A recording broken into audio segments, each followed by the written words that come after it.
Pour terminer la journée, on vous propose un panel qui s'intitule RSE, Emploi durable et qualité de vie, qui sera animé par moi-même, Jonathan Michaud, cofondateur des Enfants des possibles. L'objectif du panel est double. On essaie d'aller faire un tour d'horizon sur ce qui a été fait ce matin, principalement sur la question de qu'est-ce que la RSE, continuer la réflexion autour de qu'est-ce que la RSE, autour principalement des thèmes qui doivent être inclus dans une RSE. Puis ce qu'on vous propose en ce moment, c'est un panel qui va couvrir deux thèmes.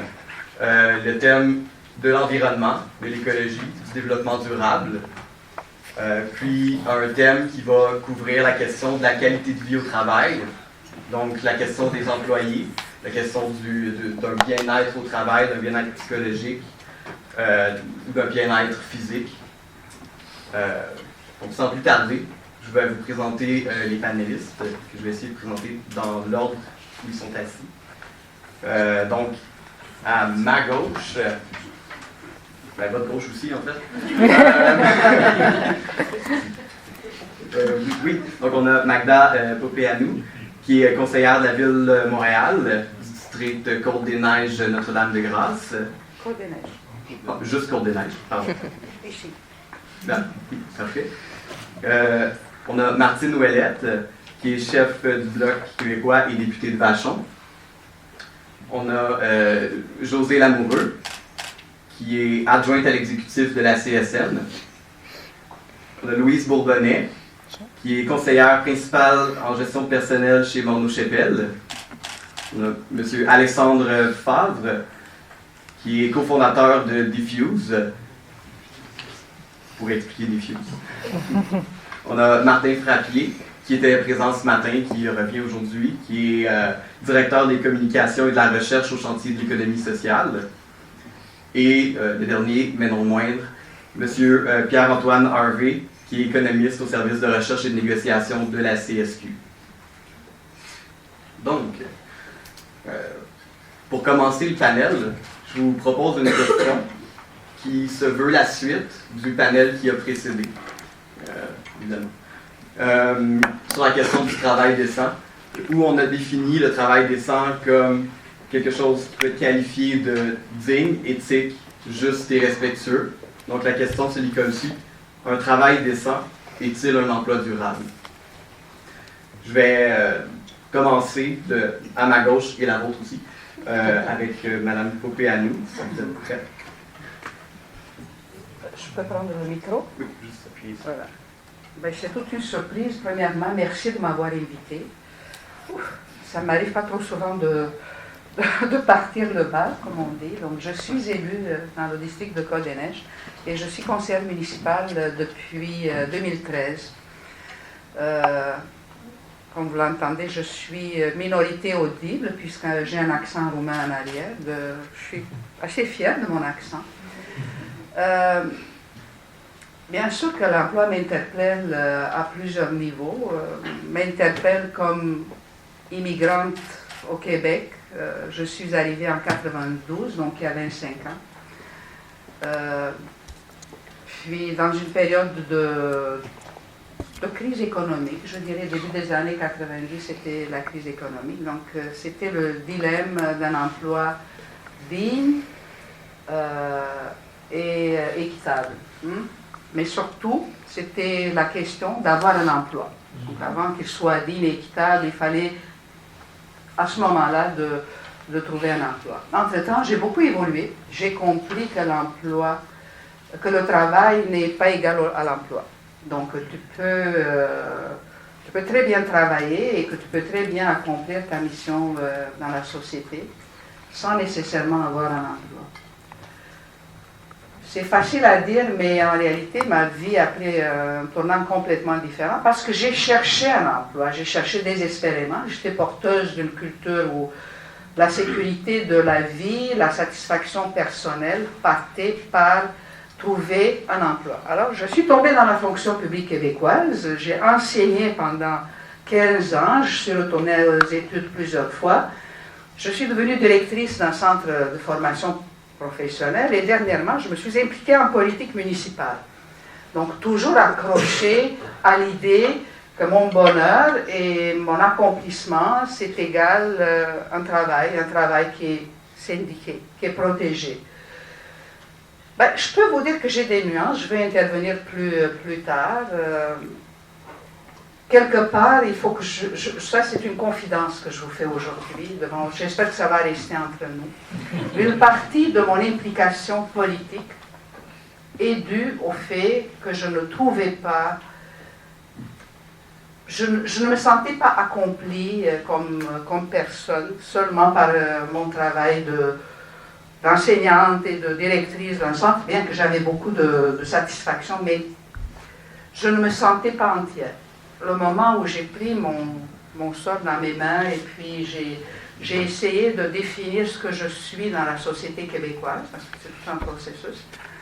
Et je peux vous dire que mon emploi actuel, parce que c'est un emploi à votre service, m'apporte beaucoup plus de satisfaction.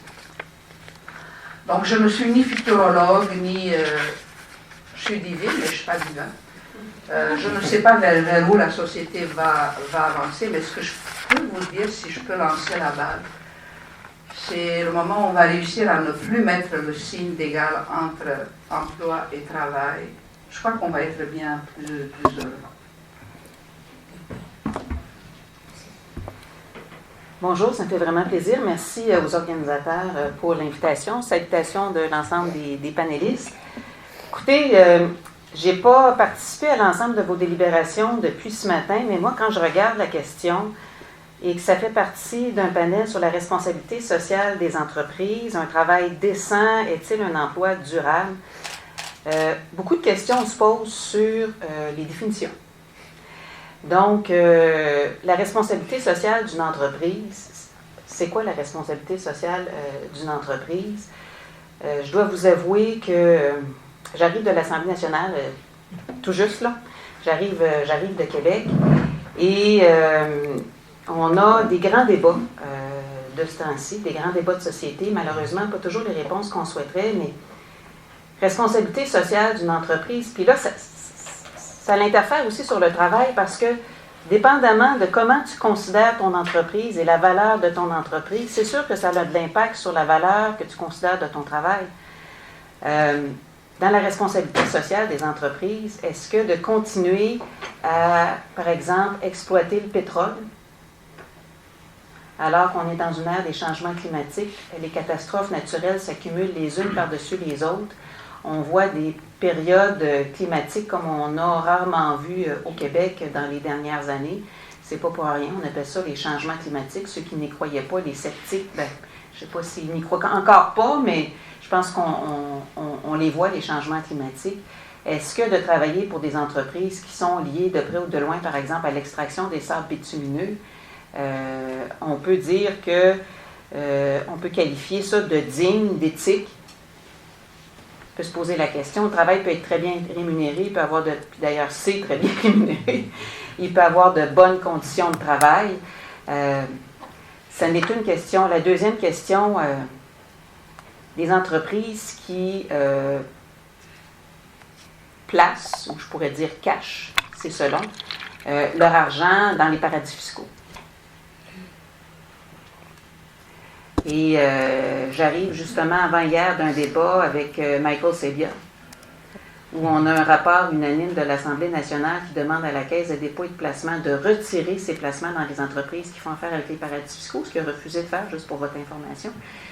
Mais est-ce que c'est dans la responsabilité sociale des entreprises de dire qu'ils peuvent investir dans les paradis fiscaux et priver à ce moment-là l'État, donc les citoyens, de milliards de dollars? C'est évalué là, entre 1 et 2 milliards juste pour le Québec, éventuellement plus.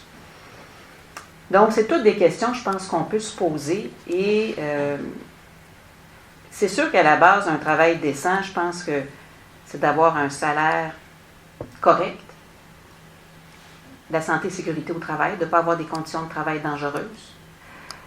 Et dans les conditions de travail, il y a directement la sécurité, là, des accidents de travail, mais il y a aussi maintenant tout ce qui est harcèlement et intimidation, qui a des gros impacts sur les gens au travail.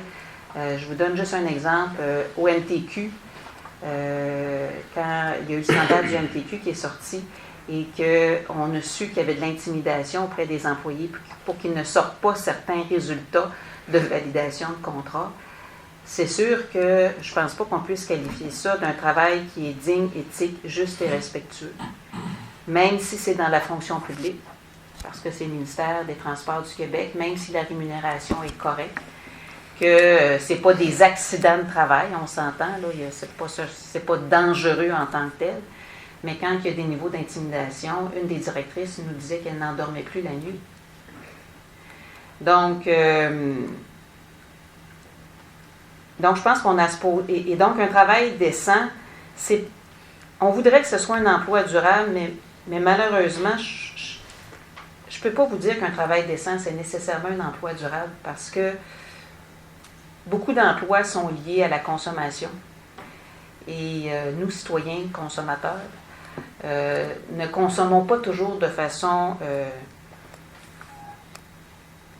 de responsabilité sociale, de façon éthique, de façon juste. Donc, ça fait en sorte qu'il y a des entreprises qui nous vendent des biens qui ne sont pas, à ce moment-là, produits de façon juste, digne, équitable, écologique, biologique. Donc, malheureusement, je ne crois pas que ce soit nécessairement lié. Et des fois, des belles entreprises qui produisent des biens écologiques, biologiques, ne réussissent pas à survivre, n'ayant pas assez de marché, donc n'ayant pas assez de consommateurs. Donc, ça serait bien que ce soit plus lié. Je pense qu'on n'est pas encore rendu là dans la société. Alors, OK. Bon, d'abord, moi aussi, je voulais vous remercier là, pour l'invitation. Peut-être que j'aurais été meilleure dans l'autre panel parce que dans une autre vie, ça fait pas longtemps que je suis adjointe à l'exécutif, puis j'étais économiste au service des relations de travail, au module recherche, et je m'occupais plus des questions d'emploi, de répartition de la richesse, salaire minimum, revenu minimum garanti, etc. Donc, la question environnementale, développement durable, j'y ai moins touché. Ceci dit, vous avez été chercher, je dirais, la chercheur en moi, parce que je me suis posé la question, excusez mon ignorance, mais j'ai buté sur la notion d'emploi durable. Je me suis demandé, qu'est-ce que c'est ça? Là, j'ai essayé de voir un peu comment on l'interprète. Bon, et j'ai pas trouvé vraiment de définition. Je me dis, est-ce que c'est une question de pérennité dans le temps, comme on l'entend en termes de développement durable? Là, je me disais, on ne peut pas décontextualiser cette question-là. On est en système capitaliste, des emplois, on en perd à tous les jours, que ce soit pour les régions de changement technologique, des localisations, on a mêlé. En tout cas, je suis restée, puis j'espère qu'il y en a qui m'ont apporté des réponses plus intéressantes que je pourrais apporter, mais je me suis mis dans la peau d'une préposée aux bénéficiaires, par exemple. Je me suis dit, c'est quoi pour elle un travail décent? C'est sûr que la question de dignité, d'éthique, de justice, de respect, oui, mais c'est plus que ça. C'est plus que ça, c'est des conditions de travail, c'est un sens à son travail, des conditions salariales, mais aussi moi j'appelle ça les conditions d'exercice du travail qui lui permettent de ne pas vivre de surcharge, d'avoir les moyens de faire sa job correctement, tout ça. Et dans ce sens-là, pour moi, l'emploi, avant d'être durable, il faut qu'il soit endurable. Hein? Je ne veux pas faire un mauvais jeu de mots, mais je me dis pour les bas salariés, un travail décent, un emploi durable, encore faut-il qu'il soit endurable dans ce sens-là. Donc, je pense, en système capitaliste, j'ai de la misère avec la notion d'un emploi durable, à moins qu'on le prenne sur l'angle là, de l'environnement, où je pense qu'il faut que ça soit respectueux. Puis, comme je disais, un travail décent, et là, je ramène peut-être au débat qu'il y a eu précédemment, là, parce que j'étais pas là, malheureusement, en matinée. Pour moi, c'est beaucoup plus large là, qu'une question de dignité. C'est toutes les conditions, comme je disais, d'exercice du travail. Et à ça s'ajoutent aussi les conditions de rémunération salariale et tout, là, qui sont toujours, je dirais, à bonifier et à lutter en système capitaliste, d'autant plus quand il est financiarisé comme on le connaît actuellement et mondialisé, disons que... Et si je reviens au débat aussi, là, je vous donne un scoop, ça va traverser ma présentation. je ne crois pas qu'on peut, en système capitaliste, s'en remettre à la responsabilité sociale des entreprises pour avoir un travail décent et des emplois endurables. Je vous laisse la parole. Bon. OK. Alors, merci de m'avoir invité. Moi, je vais déteindre un peu des autres personnes. Je travaille chez Morneau Shepell. Je ne sais pas si je sais qu'il y en a une qui me connaît ici ou qui connaît l'entreprise. C'est une firme de consultants, c'est une boîte d'actuaires. Non, je ne suis pas actuaire. Et dans l'entreprise, moi, j'y crois à l'emploi durable. J'y crois au travail décent. Pourquoi? Mais encore là, je pense que l'entreprise doit se doter de valeurs par rapport à de la façon qu'on interagit avec les employés. C'est quoi les valeurs? Et aussi, ce qui est d'autant plus important, c'est que les souliers, les bottines, il faut qu'ils suivent les babines. Fait que ça veut dire qu'on a beau se doter de valeurs, on a beau se doter de dire on ne permet pas l'intimidation, on ne permet pas ci, on ne permet pas ça, mais quand il arrive un fait, si au sein de l'organisation, il n'y a rien qui est fait, bien, ça ne peut pas fonctionner. Alors, moi, j'y crois beaucoup. Je crois beaucoup en l'investissement dans nos jeunes. Et puis, par ailleurs, pour un travail décent, il y a des recherches qui ont démontré que, oui, le salaire, c'est important. Je ne suis pas en train de dire là, que personne devrait se plaindre de son salaire, mais il semblerait que le salaire, ce n'est pas la raison numéro 1 pourquoi que les employés vont quitter leur emploi. Là, je ne suis pas en train de dire que c'est comme ça tout le temps à 100%. Mais pour revenir un peu à n'importe quel emploi, si on a un salaire qui est quand même sensiblement décent et qu'on est heureux au travail, on a des bonnes conditions d'emploi, on est supporté par la direction, on est encadré par nos gestionnaires, on est là quand même plusieurs heures dans une journée. Si on est heureux, on n'aura pas nécessairement le goût de partir. Par expérience, on a eu des employés qui ont quitté à cause du salaire, puis ils sont revenus dans notre entreprise, même s'ils ont même pris une baisse de salaire, parce que justement, ils étaient heureux dans notre entreprise. Fait que, encore là, le travail décent, oui, c'est important, mais on mise, je pense qu'un emploi durable, c'est dans l'encadrement et dans l'encadrement de nos employés et avoir une espèce de système de mentorat qui va assurer du bien-être de nos employés sans enlever la responsabilité de ce bien-être-là aussi à l'employé, là, parce que c'est pas non plus, on n'est pas le Père Noël, là. C'est du donnant-donnant. Fait que je ne sais pas si j'ai fait le tour de la question, mais moi, je vais arrêter ça là. Merci. Donc, bonjour à tous. Je pense que je suis le seul représentant d'une start-up aujourd'hui, puis sûrement pas dans le colloque en entier, parce qu'il y a mon collègue là-bas qui fait aussi partie d'une start-up. Donc, moi, un des premiers points qui m'a interpellé, c'est le fait que, pour moi, un travail décent n'est pas forcément synonyme d'emploi durable. Je vais juste prendre ma situation personnelle parce que c'est celle que je connais mieux. J'ai pas forcément parce qu'il y a plein de définitions d'un emploi durable et la plus répandue c'est quand on œuvre dans le domaine du développement durable. Puis je pense qu'on peut très bien avoir un emploi décent sans œuvrer dans le développement durable. Il faut juste, de mon point de vue, se réaliser à travers son entreprise ou à travers son travail, pas forcément son emploi, qui sont deux choses différentes, mais qu'on puisse avoir un travail qui nous apporte du sens à sa vie. Donc c'est super, parce que même un travail, ça fait 1 an que je travaille non rémunéré, puis je suis vraiment super content de faire ce que je fais, puis je trouve que j'ai un travail décent, même si mes conditions salariales ne sont pas incroyables, même si mes conditions horaires ne sont pas incroyables, c'est pas grave parce que je me réalise vraiment en tant que personne à travers le travail que je fais.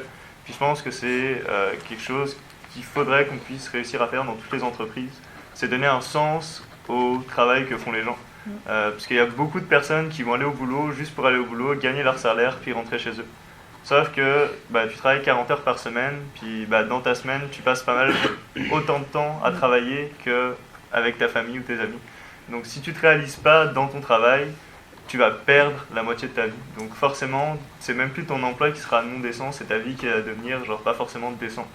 Donc moi je pense que avant de s'attaquer au problème de l'emploi durable, il faudrait déjà travailler sur l'emploi décent. Puis après voir effectivement comment est-ce qu'on peut intégrer des logiques de développement durable dans un système capitaliste qui est compliqué à faire changer, puis un système consumériste. Je pense qu'aujourd'hui, il faut commencer les choses petit à petit, puis déjà faire des efforts sur le travail décent. Donc moi c'était pas mal comme ça que je voyais la question, plutôt qu'un lien direct entre travail décent et emploi durable, qui pour moi ne sont pas forcément opposés ou justement liés. C'est plus deux entités indépendantes qui évoluent et qui pourront, on espère, un jour travailler ensemble. Donc voilà, merci. Monsieur Frappi. Moi, je ne prendrai pas de micro. Je pense pas d'avoir rencontré une seule salle dans ma vie où ma voix ne se portait pas jusqu'au bout. Je nous écoute, puis c'est intéressant. Hein? Moi, j'aime beaucoup le travail endurable. Là. C'est excellent. J'aime aussi l'idée que le travail doit porter sens. Ce que je trouve particulier, c'est qu'il y a à peu près juste dans des colloques où on utilise des expressions comme travail décent. Autour d'une bière au coin, quand tu rencontres ton chum, puis tu dis, puis ta nouvelle job, les chances qu'ils te répondent, c'est un travail décent, sont très faibles. Et s'ils te répondent ça, en général, c'est parce que c'est comme le degré zéro du travail. En d'autres mots, c'est correct, ça fait la job, ça paye la commande, et choses. Mais c'est très rare que c'est un qualificatif qu'on va utiliser pour dire c'est la job de mes rêves. Et je réponds immédiatement. Moi, pour moi, un travail décent, c'est comme un idéal type. C'est un minimum qui nous permet d'assurer une certaine qualité de vie, un certain bien-être, mais qu'on est très loin d'atteindre l'idéal de ce qu'on vise dans la vie. Donc, le lien à est-ce que c'est un emploi durable? La question se pose selon comment on définit l'emploi durable, mais bon, dans durable, tout le monde a fait à peu près le même parallèle entre développement durable. Mais dans le développement durable, il y a la notion, bien entendu, de durée, mais compris comme le développement d'aujourd'hui ne doit pas nuire au développement de demain. Et même idéalement, le développement d'aujourd'hui devrait peut-être poser les conditions favorables à un bon développement de demain. Bien, c'est exactement pour la même chose pour moi dans le développement, dans l'emploi durable. En tout cas, je siège aussi à un comité sectoriel de main-d'œuvre où on réfléchit beaucoup aux enjeux justement de main-d'œuvre. Et un véritable emploi durable, outre le fait qu'il doit être décent, bien entendu, puis sans considération environnementale. On peut le ramener à l'environnement, c'est un aspect, mais le développement durable dépasse de loin l'environnement. Toute la question de la lutte contre les inégalités, des répartitions des revenus, ça s'intègre dans le développement durable. Je le mentionnais un matin, la culture et tout, il y a d'autres considérations. Mais dans un emploi durable, il faut, si je fais le parallèle, que la job d'aujourd'hui pose les conditions à ce que la job de demain soit encore porteuse de sens et permette encore de se développer. Qu'on ait un job correct ou un emploi qui réponde à nos aspirations à un moment donné X, si à long terme il finit par devenir abrutissant, ben, dans ma tête, ce n'est pas un emploi durable. L'emploi doit nous permettre de nous développer et de poser les conditions pour un développement ultérieur. Puis, ce que ça pose comme enjeu, c'est que effectivement, il y a toutes sortes de travail, d'emplois qui ne seront pas satisfaisants éternellement, mais peuvent être considérés, de mon point de vue, comme un emploi durable dans la mesure où ils nous emmènent ailleurs et éventuellement nous permettent d'améliorer nos conditions d'existence. Et donc, je fais du lien, pour moi, c'est bien important. C'est un travail qui, peu importe au moment où il est, a un sens, nous donne un sens à notre action, parce que nous porte un peu plus loin, nous ouvre des perspectives, nous fait entrevoir des meilleures conditions. Donc, c'est davantage dans cette notion-là que moi, j'utilise la notion d'emploi durable. Le décent, c'est l'acceptable, c'est à la limite l'endurable. Et le véritable emploi durable, c'est celui qui va nous accompagner pour progresser éventuellement, bon, avec toutes les considérations de respect d'environnement et autres, là, la question se poserait, est-ce qu'on peut avoir un emploi durable dans l'industrie de l'armement? j'ai pas le goût d'embarquer là-dedans. Mais sur le plan individuel, n'importe quel emploi qui nous amène plus loin, nous donne les moyens d'aller plus loin, ça m'apparaît comme étant un emploi relativement durable.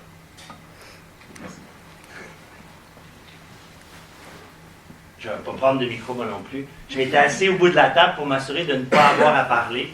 Et je dois dire que c'est réussi parce que sérieusement, je ne saurais quoi ajouter. Comme il y a 3 autres questions, gardons le temps. Parfait. On peut répondre ça, là. En fait, je trouve les réponses très, très satisfaisantes de mon côté.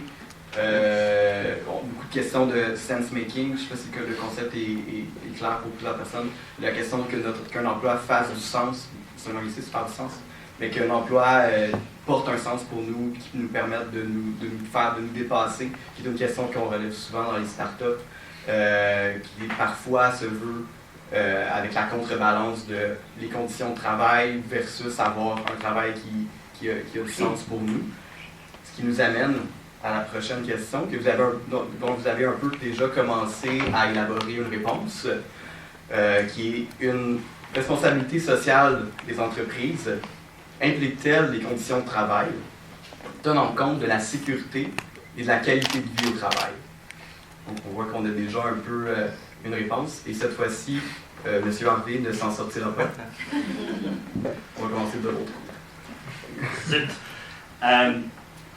Tout d'abord, je pense qu'il faut revenir sur la notion que lorsqu'on parle de responsabilité sociale des entreprises, on parle d'entreprises qui vont au-delà des normes minimales imposées par la société, que ce soit par les lois, mais il ne faut pas oublier, il y a d'autres modes de régulation du marché du travail, et la syndicalisation en est un, les décrets sectoriels. Donc, il n'y a pas seulement la régulation étatique, mais donc on est dans la responsabilité sociale de l'entreprise quand on s'élève au-dessus de ces normes-là.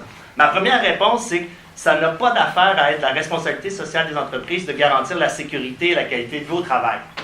On ne devrait pas avoir besoin d'en appeler à la responsabilité sociale des entreprises pour faire ce job-là. C'est des conditions normales, essentielles, qui doivent être imposées par l'État ou par la négociation collective ou par les décrets sectoriels, toute autre forme. Et en fait, la nécessité de passer par un autre mécanisme que la responsabilité sociale des entreprises, c'est d'avoir un véritable processus de gouvernance où il y a une contrepartie. Parce que la responsabilité sociale des entreprises, on l'a vu, c'est volontaire. Il n'y a pas de réel... Il y a des échanges, on va voir dans les processus de mise en place de politique sociale. Il va y avoir des interactions de la consultation de la population, des travailleurs et travailleuses, des groupes environnementaux. Mais ces autres parties-là n'ont pas de réel pouvoir sur le processus de responsabilité sociale des entreprises. Ils n'ont pas de réel pouvoir pour influencer la mise en place de la politique. On les consulte, mais on fait ce qu'on veut après. Et ils n'ont pas non plus de réelle capacité de pouvoir pour exiger une reddition de compte complète.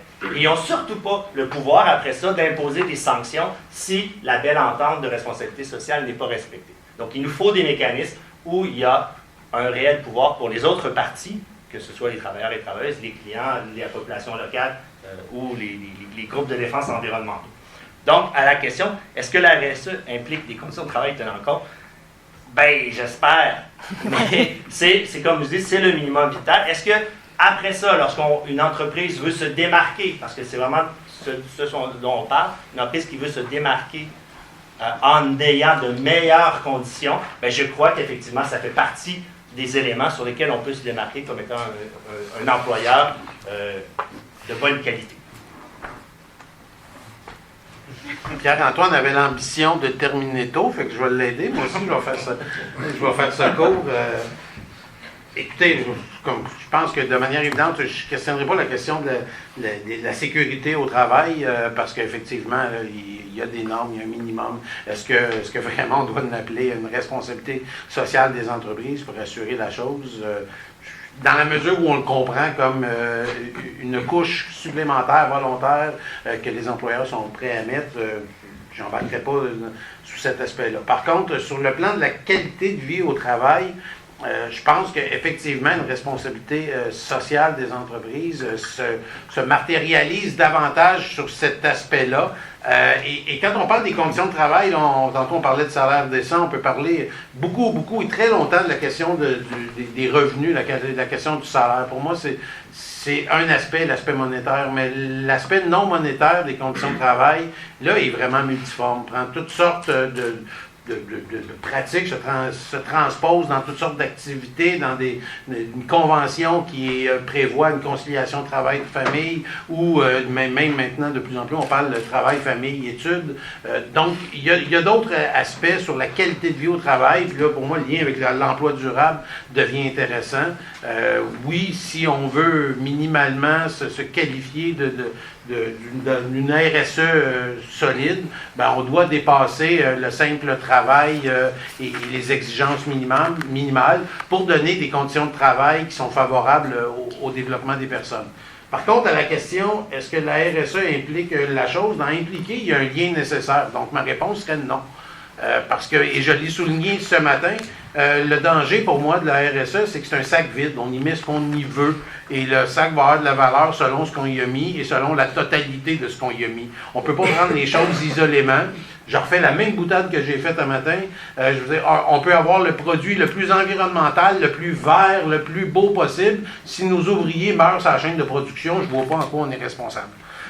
Donc, c'est un tout. Le bilan doit intégrer l'ensemble des dimensions.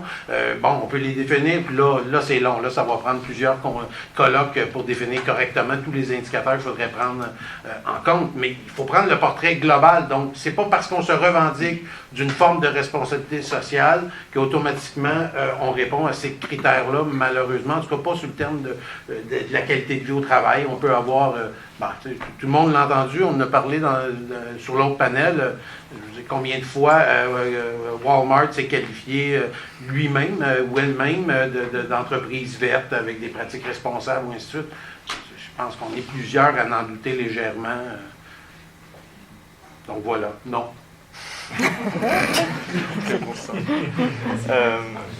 Merci. Moi, c'est vraiment intéressant parce que ça fait pas longtemps que je suis sorti de l'université, puis j'ai fait une école de gestion. Et en école de gestion, la RSE, on n'a pas du tout la même définition que vous. En école de gestion, c'est une stratégie que tu vas mettre en place pour avoir un avantage compétitif sur ton marché. Donc c'est ça. Donc en gros, en école de gestion, ce qu'on t'apprend, c'est que la RSE, c'est quelque chose que tu peux faire, puis que tu peux te servir pour convaincre les gens que tu es meilleur que les autres. Donc pour certaines personnes, la RSE, c'est même pas incorporé dans la culture, c'est juste un outil que tu peux utiliser. Puis il y a beaucoup d'entreprises, tu as pris l'exemple de Walmart, mais il y en a plein d'autres, où ils vont faire des actions qui vont redonner à la société. Donc ils vont, par exemple Danone qui a mis en place le programme, je crois que c'est Danone qui a mis en place le programme Grameen en Inde. Donc ça, ils qualifient ça comme une action de RSE. Donc en gros, Grameen, c'est juste qu'ils ont aidé des personnes en Inde à vendre des yaourts pour avoir un revenu, pour pouvoir vivre. Mais c'est juste une action qu'ils font, puis après toutes les autres personnes au sein de leur entreprise, et c'est pas forcément qu'ils s'en moquent, mais c'est pas dans leur logique de s'intéresser à la RSE au sein de leur compagnie. C'est vraiment quelque chose qu'ils vont projeter vers l'extérieur et pas quelque chose qu'ils vont utiliser à l'interne. Donc je pense que même là, déjà, parler de RSE, puis de qualité de travail, puis de sécurité au travail, parfois c'est même juste déconnecté par rapport à de quel angle on l'aborde. Donc, moi je pense que ça implique pas forcément, parce que de mon point de vue, avec lequel je suis pas... Le point de vue qu'on m'a enseigné avec lequel je suis pas d'accord, c'est que la RSE n'implique pas du tout ça. La RSE, c'est vraiment un outil. Donc je sais que pour certaines personnes, c'est horrible.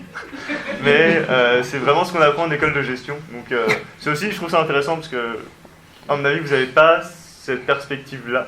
Puis c'est quelque chose qu'on apprend à beaucoup de jeunes. Vraiment. Donc, moi, je pense que, effectivement, une société responsable devrait fournir un minimum de sécurité, même pas forcément de sécurité physique, mais une sécurité de l'emploi. Donc qu'on ne puisse pas sacrer dehors du jour au lendemain. Justement, que tu aies un minimum de qualité de vie. En plus, il y a plein d'études qui ont montré que s'il y a une certaine qualité de vie dans ton travail, tu vas être plus productif, pour encore employer des termes de gestion. Donc, en justement essayant d'être responsable socialement au sein de ton entreprise, tu peux intégrer la sécurité puis la qualité de vie au travail. Je pense pas que ce soit quelque chose qui soit forcément lié, comme tu l'as si bien dit, mais c'est des réflexions qu'il faut avoir. Donc voilà, c'était mon point de vue de gestionnaire. Mais ça rejoint pas mal, merci, ça rejoint pas mal ce que j'allais dire. Ça revient encore à ce que j'expliquais tantôt, il faut que les bottines suivent les babines. Fait que si on se dote, si on se dit, comme par exemple, nous, on est entreprise en santé élite, on s'entend que dans notre entreprise, on veille à la sécurité de nos employés. Quand on parle de performance, on va pas juste comme chez nous, on ne peut pas, mettons, dire OK, ben là, on termine son emploi, on va tout faire pour l'écœurer pour qu'elle s'en aille. Ça marche pas comme ça. On est très, très, très, très, très frileux. Surtout qu'on est coté en bourse, mais on est très frileux avec laisser nos employés aller. On est plutôt en mode, quand on a une situation avec nos employés, quand on veut s'assurer qu'ils sont bien au travail, on les encadre, on travaille avec l'employé à développer des outils. S'il y a des problématiques, des situations familiales, on va s'asseoir avec l'employé puis on va voir comment est-ce qu'on peut faire un bout de chemin avec l'employé. Fait que je pense que effectivement, si on prend des Walmart de ce monde puis tout ça, il y a un disconnect, mais c'est important justement, encore une fois, ce qu'on dit, il faut le mettre en action.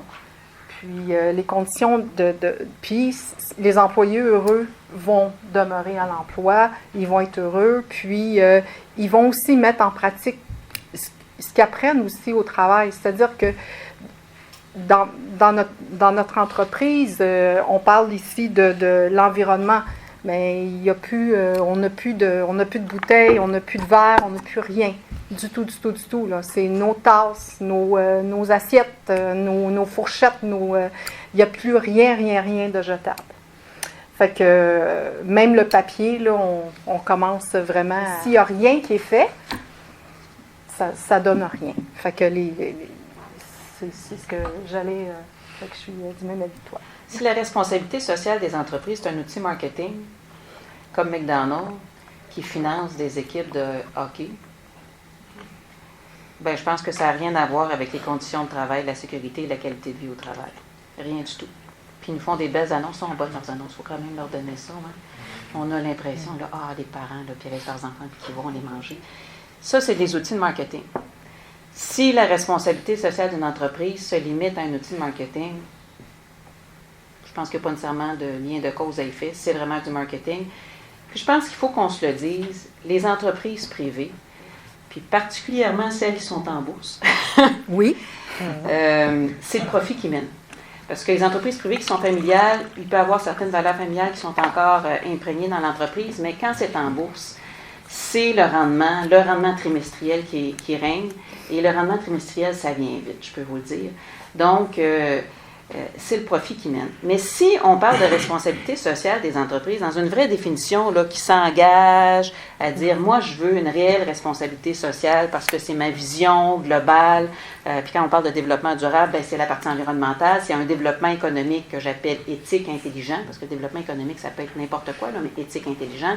Et le volet social, en principe, ça devrait faire en sorte qu'il y a des meilleures conditions de travail. Et dans les conditions de travail, il y a plusieurs éléments, on l'a mentionné, mais je voulais vous sensibiliser à une chose en particulier. Pour qu'on puisse se poser des questions. Est-ce que dans la définition plus globale de la responsabilité sociale des entreprises, qui n'est pas un outil marketing, mais vraiment un engagement de la part de l'entreprise, conditions de travail, il y a le salaire. Je ne sais pas si vous avez vu les dernières études, mais ce qui est sorti en janvier l'année passée, et je l'ai pris en note, parce que c'est quand même assez surprenant, selon les chiffres de 2015, parce que le temps qu'ils compilent tout ça, les 100 plus fortunés PDG du Canada ont gagné à 11h47 de leur première journée de travail le salaire moyen d'une entreprise qui gagne toute l'année. Le salaire des 100 plus hauts PDG du Canada est 193 fois plus élevé aujourd'hui que le salaire moyen de leurs employés. Il y a 30 ans, c'était 40 fois. Notre société est en train de creuser les inégalités de façon assez spectaculaire. Mais il semble que dans les conditions pour qu'une entreprise puisse être responsable socialement, il me semble que ça devrait être un des critères. On devrait mettre un plafond au salaire des hauts dirigeants. Parce que c'est là, c'est quoi la définition de responsabilité sociale des entreprises? C'est quoi les critères? Je ne sais pas s'il y en a qui sont définis, mais moi je vous dis que ça, je pense que ça devrait être un critère. Parce que les inégalités, c'est ce qui mène à de la mauvaise qualité de vie pour l'ensemble de la société. C'est ce qui mène à la violence. Quand il y a trop d'inégalités, ça mène à la violence. Puis la violence, bien, ça fait en sorte que c'est plus un milieu de vie intéressant dans lequel vivre. Dans les conditions de travail, il y a les horaires aussi. Donc, moi, j'ai déjà eu le bonheur dans mon ancienne vie. Aujourd'hui, je ne vous parlerai pas de mon horaire. Je pense que c'est même pas décent.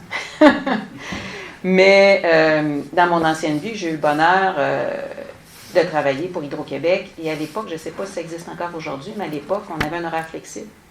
Ce qui faisait en sorte que de concilier travail-famille, c'était vraiment aidant.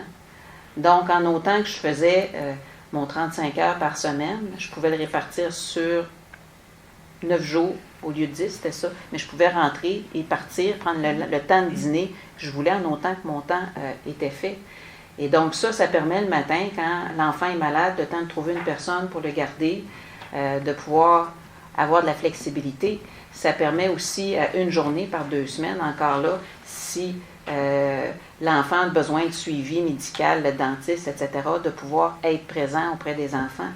Donc, je pense que des choses comme ça devraient être dans les critères des entreprises socialement responsables. Et c'est sûr que sur la sécurité et la qualité de vie au travail, puis ça, je ne sais pas comment on peut, parce que ce n'est pas du quantitatif, on ne peut pas cocher fait, pas fait, on ne peut pas se donner un objectif, un plafond, mais utiliser le talent des gens. C'est sûr qu'un employé qui n'est pas utilisé, ou qu'on ne lui demande jamais son avis, ou à chaque fois qu'il a donné son avis dans le passé, on lui a toujours dit non, regarde, on veut pas tes idées, fais juste ça. On ne se réalise pas beaucoup au travail et je pense que l'entreprise y perd beaucoup. Que ce soit une entreprise ou que ce soit des ministères, moi je l'ai remarqué au sein du ministère des Ressources naturelles. À un moment donné, pour avoir une réponse à une question, je suis passée, demander au sous-ministre associé, au directeur, au gestionnaire, j'ai été obligée de descendre jusqu'à l'expert. Et une fois que j'ai eu son nom, je l'ai gardé, je peux vous le dire, pour être capable de le rappeler, avoir mes réponses. Mais c'est surprenant à quel point les gens étaient sous-utilisés à la base. Parce qu'il y avait un contrôle de l'information, parce qu'il y avait... Et ça, c'est important dans sa réalisation. Si tu as l'impression que ton intelligence n'est pas mise à profit, ta capacité de t'organiser, même dans du travail des fois plus, je dirais, routinier, quand tu peux améliorer ta routine pour qu'il y ait un meilleur produit, pour que ça prenne moins de temps, pour que ce soit moins dangereux, si tes idées ne sont pas écoutées, c'est pas très valorisant. Fait que ça, je pense que c'est aussi dans la façon de gérer l'entreprise, qui est peut-être pas quantifiable, on ne peut pas cocher fait, mais qui permettrait de dire que la responsabilité sociale des entreprises est plus à l'écoute de ses employés, des bonnes idées de ses employés. Et il y a les entreprises qui font de la gestion, ils ont des idées pour aller chercher ces bonnes idées-là des employés. Merci. Voilà. Moi, je vais vous amener un tout petit peu dans mon champ de compétences, la ville de Montréal. Donc, je ne porte pas de jugement, aucunement, mais je veux qu'on analyse ensemble la responsabilité sociale de la ville de Montréal comme entreprise de service envers sa population. Vous savez, c'est une entreprise, je mets des gros guillemets, 25 000 personnes. Donc, je dirais que c'est la plus grande business de Montréal, budget de 5,6 milliards de dollars par année, 25 000 employés. Donc, je regardais tout à l'heure, j'ai dit, bon, de point de vue, si on analyse la responsabilité sociale de la ville de Montréal à travers la sécurité au travail. Plus sécuritaire qu'à la rue de Montréal, une fois rentré, ça n'existe plus. Hein? Pérennité, oh mon Dieu. Salaire, point de vue monétaire, la même chose. Nos employés, la moyenne salariale à la ville de Montréal est 2 fois plus élevée qu'à Toronto, que c'est à Toronto. Je sais que je vais faire frissonner plus qu'un. Qualité de vie au travail. Oui, il y a des règles de déontologie, c'est assez encadré. C'est un environnement de vie très sain. Il y a peu d'harcèlement, ou s'il existe, il est bien identifié, il est dénoncé. Cependant, ce que j'ai constaté, c'est un constat personnel, c'est qu'il y a très peu d'épanouissement à l'intérieur d'un système qui est extrêmement réglementé. À la ville de Montréal, il y a un règlement, même pour que ça existe un règlement ou qu'on écrive un règlement. Donc, il y a très peu de place à l'initiative personnelle, à la créativité, et je dirais à tous les niveaux de la fonction d'emploi. De l'autre côté, la ville de Montréal, vous savez, elle dépend beaucoup du niveau politique. Dernièrement, la ville de Montréal donne en sous-traitance absolument tout. L'écriture des discours du maire, les plans et devis, la surveillance des travaux, tout est donné à des tiers compagnies. Je ne parle pas de la réalisation des travaux, bon, le béton et tout ça, qui nous coûte encore 30% plus cher que partout au Canada. Donc, moi, je voudrais bien que vous entendre et avoir des réponses à mes soucis de personnes impliquées en politique municipale. Est-ce que la ville de Montréal est une entreprise ou une entité qui est responsable socialement? Excellente question. Grosse question. On a encore une fois des réponses très intéressantes qui me soulèvent une question à laquelle on va réfléchir dans nos têtes, parce qu'on va passer éventuellement à la prochaine question. La question au-delà de l'outil marketing, ce qui me semble être quelque chose qui ressort, qui fait relativement consensus, que la RSE peut être utilisée comme un outil marketing ou doit être ou est utilisé comme un outil marketing. Ce qui, selon moi, est en arrière de la question, c'est la question de quelle est la place de l'employé dans l'entreprise, que ce soit au niveau d'écouter ses besoins, d'être à l'écoute de ce qu'il y a à dire, de ce qui est nécessaire pour que l'employé puisse s'accomplir dans l'entreprise. Ça aborde la première partie de la question de l'emploi durable, qui est l'employé en tant que tel. Qu'est-ce que l'entreprise doit faire pour l'employé? Puis la seconde partie, selon moi, de la question de l'emploi durable, c'est la question du développement durable. Dans ce cas-là, on va sortir de l'entreprise pour aller directement du cadre de l'entreprise, des conditions de travail, des salariés, pour aller se poser une question plus large au niveau de l'écologie, au niveau de l'environnement. Une RSE suppose-t-elle un développement durable? Donc, cette fois-ci, je voudrais entendre M. Frappier en premier. Je parle beaucoup d'environnement, donc c'est pour ça que je vous mets en premier. Toujours dangereux. En fait, là, je vais reprendre mon chapeau d'économie sociale. J'avais un propos assez général depuis tantôt. C'est clair que pour les promoteurs d'économie sociale, là, les quelques 7000 entreprises qu'il y a au Québec, la dynamique de développement est inscrite dans un rapport très étroit au territoire. Puis au territoire vu dans un sens assez réduit. C'est souvent la localité, le village, la municipalité. Puis déjà, quand on a un rapport à la région, là, c'est parce qu'on commence à être une entreprise avec une certaine envergure. Il y en a de moins en moins. Donc, quand on a un rapport aussi étroit au territoire, effectivement, la vision des dirigeants des entreprises d'économie sociale, leur vision quant à leur responsabilité sociale, suppose de facto un développement durable, effectivement, parce qu'il y a non seulement l'objectif d'assurer l'organisation d'une entreprise qui prévoit des services, un produit, gérer les emplois, mais il y a surtout aussi le rapport à la collectivité qui doit s'inscrire dans le temps. Si on a à exploiter une ressource naturelle, on peut penser, dans le secteur, par exemple, du bois, inévitablement, quand on exploite la forêt, mais qu'on reste le village qui est à côté de la forêt, on risque de penser à son renouvellement. Davantage que si on est un continent de distance de forêt. Donc, c'est nécessaire. Je le dis pour l'environnement, je le dis aussi pour l'économie, parce qu'effectivement, quand on crée des emplois, bien entendu, si on crée un emploi, on souhaite qu'il soit durable, qu'il soit pérenne, qu'il soit de bonne qualité, parce qu'encore une fois, l'emploi dans une entreprise d'économie sociale va avoir ses retombées directes dans la collectivité. Et je le dis aussi, bien entendu, à la fois économique, environnemental, mais sur le plan social, qui chevauche, bien entendu, le plan économique, il y a un enjeu pour les entreprises d'économie sociale d'assurer, en tout cas minimalement, une correspondance dans les revenus qui soit raisonnable.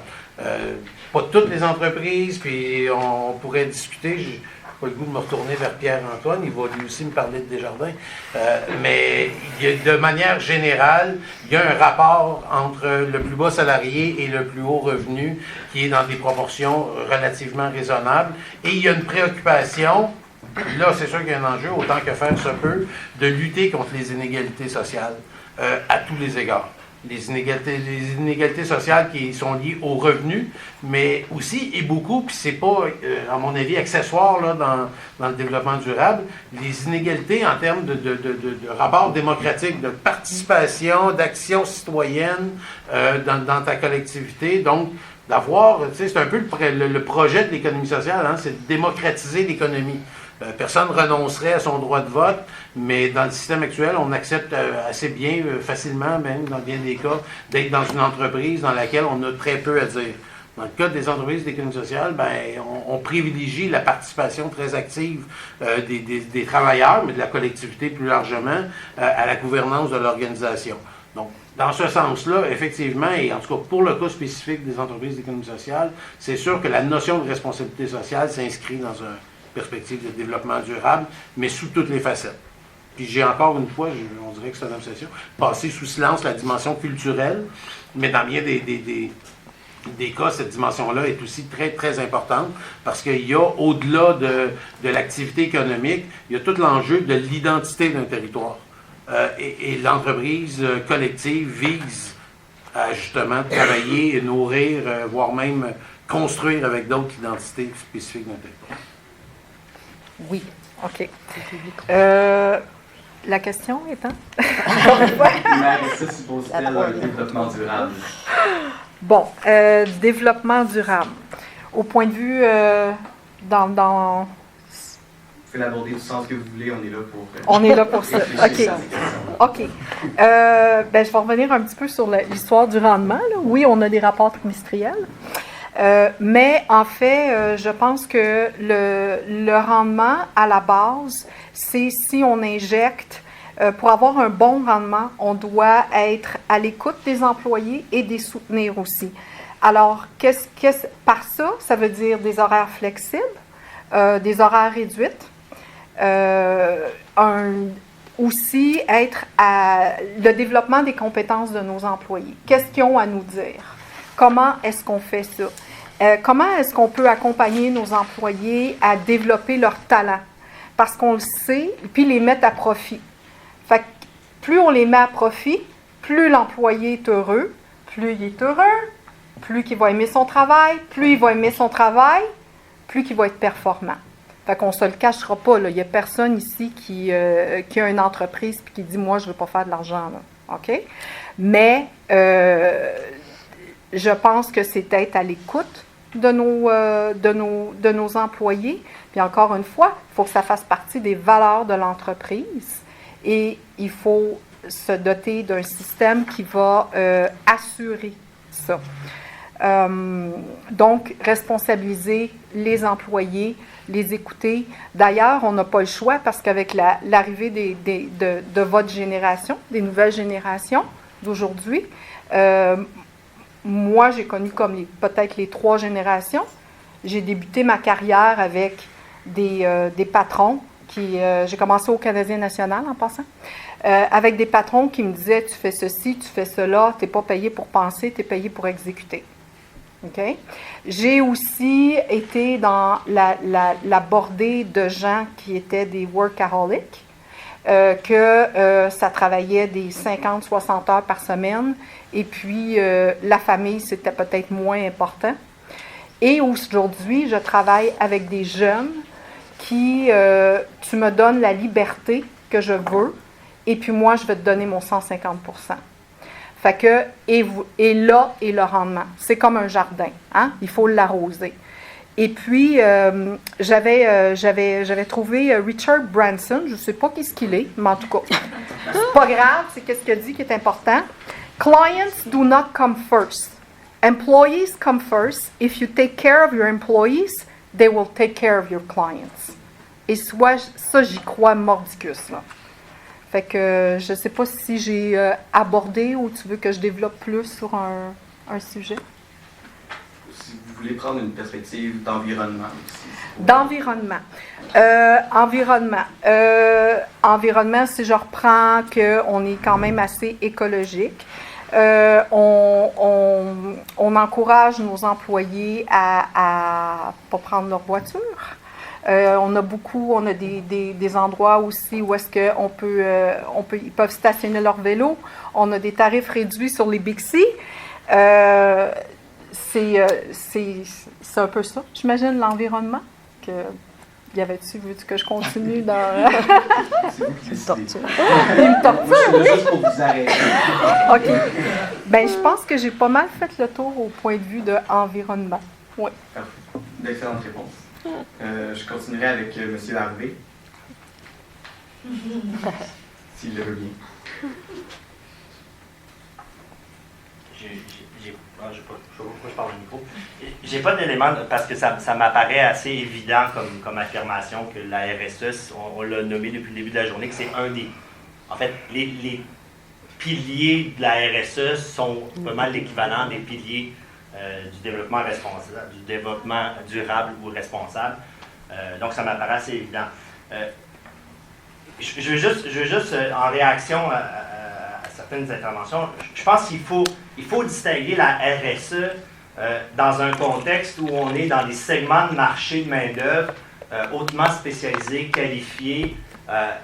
La RSE, les stratégies de GRH pour attirer et maintenir sa main-d'œuvre lorsqu'elle a un pouvoir de négociation, un pouvoir de marché, parce qu'elle est qualifiée, parce qu'elle a des compétences, ce n'est pas de la RSE. C'est, je paye, en tant qu'employeur, je paye le prix du travail que j'obtiens, et ce prix-là contient un salaire, mais aussi une bonne qualité de vie au travail. Je pense que l'enjeu de la RSE, il est beaucoup plus important et beaucoup plus problématique dans les secteurs où les employés sont dans des situations concurrentielles. Ils n'ont pas une formation si déployée que ça. Donc, ils sont dans des situations où ils sont soumis à une concurrence et en difficulté de négocier individuellement leurs conditions de travail. Et je pense que c'est là où ça devient de la responsabilité sociale des entreprises de donner à ces employés-là des conditions de travail qui vont au-delà de l'emploi décent. Et comme je devrais quitter plus tôt, parce que conciliation travail-famille, je vais en profiter, allonger ma réponse, mais ça sera ma dernière. Et là, j'ai été obligé d'aller à l'inverse de tout ce que je viens de dire. Je suis arrivé ici en me disant, j'ai un préjugé, en fait, une analyse très défavorable par rapport à la RSE, puisqu'il s'agit pour moi souvent d'une manière de détournement ou de contournement du rôle de l'État ou du rôle des autres mécanismes de régulation. Et on l'utilise comme une stratégie. Quand une entreprise ne veut pas être syndiquée, ben, elle va mettre en place des politiques qui ont l'air gentilles et ça va souvent empêcher la syndicalisation. Par contre, donc ça c'est le point de vue global. S'il faut évaluer les mécanismes qui peuvent nous garantir des bonnes conditions de travail, je mets la RSE en dernier. Mais quand même, il y a des situations dans le monde où la RSE, ben, c'est malheureusement le seul mécanisme qu'on a pour venir améliorer les conditions de travail. Et en tant que travailleurs et travailleuses, défenseurs des travailleurs et travailleuses, on ne peut pas se passer de ce mécanisme-là, même s'il est mauvais. et même s'il il est tordu, mais quand ça nous permet d'améliorer immédiatement des conditions réelles de travailleurs et travailleuses, ben on ne peut pas cracher sur ce mécanisme-là et on ne peut pas dire c'est complètement nul, on ne fait rien par rapport à ça. Et là, je voulais ramener l'exemple du Bangladesh. On se souvient tous, en 2013, Rana Plaza qui s'effondre, 1700 morts, 1500 personnes qui meurent là-dedans. Ben, c'est sûr que dans un monde idéal, le Bangladesh aurait resserré ses normes de santé-sécurité, ses normes du bâtiment, aurait augmenté ses conditions de travail dans les lois sur les normes du travail, aurait facilité la syndicalisation. Ça n'a pas eu lieu. Par contre, on a réussi à convaincre les compagnies, et ça ne s'est pas fait volontairement, proactivement, ça s'est fait en réaction à des pressions sociales, à la fois dans les campus américains, Students Against Sweatshop, le mouvement syndical international qui a fait pression, même l'OCDE, l'OIT était d'accord qu'il fallait faire quelque chose. On en est venu à mettre en place l'accord, qui est l'accord sur la sécurité des usines au Bangladesh. Et en même temps, on a réussi à négocier les meilleures conditions de travail pour les entreprises qui font partie de ce pacte-là. Mais la réalité concrète, c'est que pour ces travailleurs et ces travailleurs-là, leur vie va mieux depuis ce temps-là. Moins d'accidents de travail, moins d'effondrements d'usines, des meilleurs salaires. Est-ce que c'est la solution durable? Non. Est-ce que c'est comme là-dessus qu'il faut mettre nos énergies? Autant que possible, non. Mais dans les médias, il y a eu un résultat concret, donc on ne peut pas cracher dessus directement et dire que ça ne vaut pas la peine. Mais par contre, il faut faire attention au piège où ça peut souvent détourner les énergies, où on va passer beaucoup de temps à mettre en place des politiques de responsabilité sociale, et une fois que le regard est tourné, ça s'effondre. Des lois, des syndicats forts, c'est plus dur. Merci. Madame Tourpier. Merci. Pour moi, je suis cynique en partant. Je suis une personne qui est cynique. Je porte en moi un code culturel qui m'amène. 35 ans en Roumanie communiste, j'ai de quoi être cynique. Hein. Par contre, je considère qu'il y a encore de l'espoir. Et il y a de l'espoir si on fait bien la transition écologique. Si on met nos efforts à passer de l'époque du pétrole à une époque moins dépendante de tout ce qui nous détruit au quotidien la vie. Je suis persuadée que l'économie puis les entreprises qui sont responsables socialement et éco-responsables peuvent s'implanter. Je crois aussi qu'il existe un capitalisme d'intérêt général. Je ne peux pas être communiste ou trop socialiste, je m'en excuse, vers l'autre côté de la table. Je crois qu'il existe un capitalisme d'intérêt général. Là-bas où l'intérêt de tout le monde se rejoint. Et j'ai de nouveau fait mes devoirs et je suis allée voir qu'est-ce qui se passe à la ville de Montréal. Bon, pour ma grande surprise, j'ai trouvé un document exceptionnel qui s'appelle Montréal durable 2016-2020. Au milieu, waouh! Qualité de vie de la collectivité. Qu'est-ce que vous voulez de plus beau que ça? Qualité de vie de la collectivité. Et tout autour, il y a des petits ronds.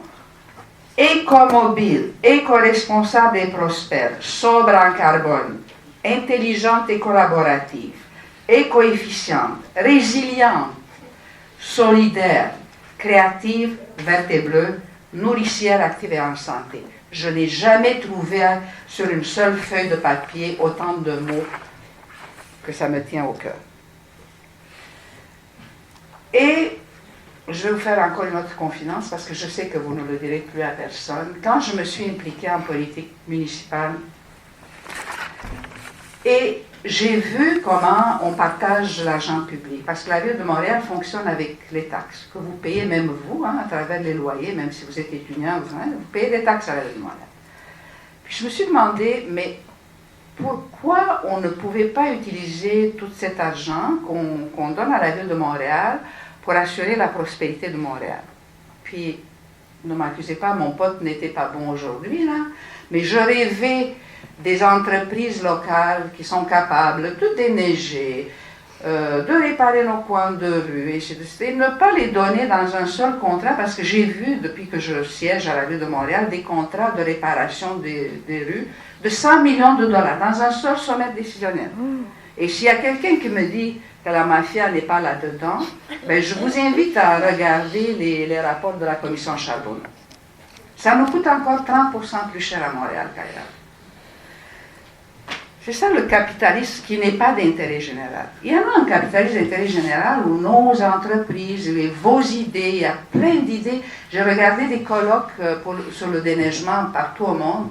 Ils viennent avec plein d'idées intéressantes et qu'on pourrait faire fonctionner.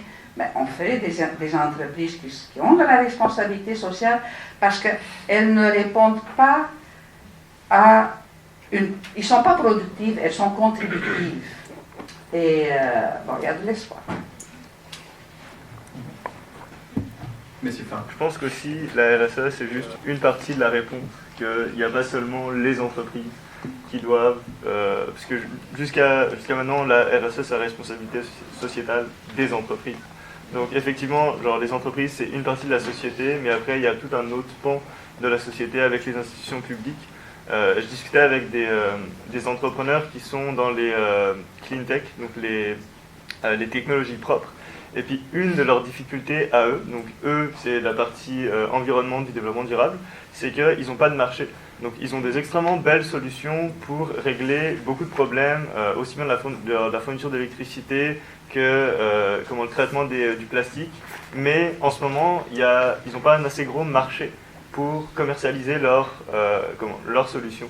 Et puis, j'étais dans une étude de cas au HEC où justement l'organisme disait que généralement, les plus gros acheteurs des solutions vertes, ce sont les gouvernements, que ce sont généralement eux qui créent le marché. Donc justement, il y a effectivement une part de responsabilité des entreprises, mais il y a aussi une part de responsabilité des gouvernements et de la société civile à travers ces votes, de justement promouvoir un développement durable. Donc je suis d'accord qu'il faut que l'ensemble des acteurs travaillent dans la même direction pour arriver à œuvrer au développement durable. Puis je trouve ça aussi intéressant pour l'économie sociale, parce que de plus en plus dans les startups, il y a l'entrepreneuriat social qui se met en place. Et puis, moi je sais, j'ai un chapeau startup, mais je parle de ce que je connais. Puis il y a de plus en plus de startups qui essayent de mettre en place des politiques sociales, donc justement qui ne sont pas des entreprises qui veulent faire du profit. Leur but premier, c'est simplement de payer des salaires au monde qui travaille, et puis après, si jamais ils font des profits, les redistribuer à la communauté. Donc il y a effectivement même une prise de conscience des créateurs d'entreprises qu'il n'y a pas un seul modèle qui marche, et qu'il y a d'autres choses qu'on peut mettre en place pour justement contribuer à la société. Donc je pense qu'il y a une espèce de prise de conscience qui est faite en ce moment, puis même dans les écoles de gestion, on commence à nous parler d'entrepreneuriat social. Donc, parce que ça passe aussi par l'éducation. Je veux dire, c'est joli de dire qu'il faut que les choses changent, mais généralement les choses changent quand les gens changent. Donc si on n'éduque pas les gens à tout de suite penser comme ça, puis c'est pareil, je pense que vous êtes très sensibilisés plus que dans des écoles de gestion, donc c'est aussi au gouvernement de faire pression sur les écoles de gestion pour que dans les programmes, ils incluent une partie développement durable. Donc c'est un peu ma réponse que la RSE, oui, effectivement, ça aide à un développement durable, mais il faut qu'il y ait plus que ça. Ouais. Madame Ouellette, je ne sais pas si vous voulez compléter la question sur le gouvernement. Oui, on pourrait. Puis dans les nouvelles technologies, je vous donnerai l'exemple, par exemple, de l'électrification des transports. Dans l'électrification des transports, c'est quand même surprenant au Québec, avec toute l'électricité verte qu'on a, qu'il n'y ait pas plus de voitures électriques. Puis je suis allée là, à Oslo pour voir comment ça fonctionnait, parce que c'est probablement la ville la plus avancée dans l'électrification des transports. Et s'ils sont si avancés, c'est parce que le gouvernement a mis des mesures en place depuis longtemps, qui fait en sorte que eux, avant même qu'il y ait des voitures électriques, puis on ne peut pas toujours transposer un pour un, mais il y aurait une façon différente de faire ça au Québec, mais eux, avant même qu'il y ait des voitures électriques, la voiture, en fonction du luxe et en fonction de la pollution, pouvait coûter le double et même le triple de son coût de base avec les taxes. Donc, ça vous donne une idée de la taxation énorme qu'ils ont sur les voitures. Et ils ont décidé que les voitures électriques ne seraient pas taxées. Ce qui fait en sorte que là-bas, par exemple, une Honda moyenne gamme est le même prix qu'une Tesla. Donc, c'est en Norvège que Tesla vend le plus de voitures. C'était le premier vendeur pendant une certaine période, je n'ai pas regardé dernièrement, là, mais c'était le premier vendeur automobile en Norvège pendant un certain temps. Depuis ce temps-là, le Québec a pris certaines des pratiques, là, mais tous les traversiers sont gratuits, toutes les autoroutes sont gratuites, les péages pour les voitures électriques, les voies réservées pour les voitures électriques. Donc, c'est certain qu'un choix du gouvernement, et moi je me disais même comme ministre des Ressources naturelles, je suis allée en Corée du Sud parler d'électrification des transports et je vais faire un petit internet politique, mais ça ne sera pas long. Et je voulais rencontrer des fabricants automobiles. D'ailleurs, Hyundai, bientôt, va faire des voitures là, branchables. Mais comme le Québec n'est pas encore un pays, ces rendez-vous-là ont été annulés par l'ambassade canadienne parce que les autres faisaient la promotion du pétrole bitumineux, mais fermez la parenthèse. Et donc, je me disais que le Québec, on pourrait faire une alliance avec, par exemple, la Corée du Sud, étant donné qu'on a une expertise extraordinaire dans les moteurs électriques, dans les brevets des batteries. Et donc, on aurait pu faire une alliance avec un fournisseur automobile en disant on va installer nos composantes électriques. Mais pour ça, il faut que ce soit un choix gouvernemental. Parce que le marché du Québec est quand même petit par rapport au marché mondial. Et donc là, avec l'achat gouvernemental, parce que le gouvernement en achète des voitures, on aurait pu faire cette différence-là. Donc, je n'ai pas répondu tout à fait à la question. Là, à la RSE, suppose-t-elle un développement durable? Moi, je pense qu'il faudrait savoir, la RSE, est-ce que c'est autoproclamé ou c'est quelqu'un d'indépendant et de neutre qui dit qu'une entreprise est socialement responsable? Parce que pour avoir travaillé suivi les dossiers environnementaux depuis longtemps, l'autoréglementation, l'autorégulation, je n'y crois pas. Donc, si c'est autoproclamé, ça vaut ce que ça vaut. Puis certaines, oui, probablement c'est correct, mais d'autres, pas du tout. S'il y a comme quelque chose, un peu comme les ISO, là. Quand tu es ISO, tu dois passer toute une série de tests pour être à ISO 14000, ISO 9000. Bon, là, à ce moment-là, de certification, puis tu réponds à un certain nombre de critères. Et je vous dirais, pour répondre à votre question, mais ce que je ne ferai pas parce que je ne prendrai pas tout le temps, il faut regarder, je pense, deux aspects. Parce que pour qu'une entreprise suppose-t-elle un développement durable, je pense que le développement durable s'incarne dans, en fait, trois éléments. Dans le produit qui est vendu. Est-ce qu'on peut qualifier une entreprise qui vend du pétrole bitumineux, je prends des exemples faciles, d'entreprise socialement responsable? Dans le procédé, parce que moi j'ai travaillé pendant une dizaine d'années en efficacité énergétique, il y a des procédés qui sont extrêmement énergivores, puis d'autres procédés qui ne le sont pas. Donc, la façon dont on produit. Et c'est sûr, après ça, dans ses pratiques internes. Est-ce que l'entreprise fait du recyclage, de la récupération, du compostage? Est-ce que au niveau des employés? Donc, je pense qu'il faudrait examiner l'ensemble de ces trois volets-là pour être capable de dire est-ce qu'effectivement ça suppose un développement durable?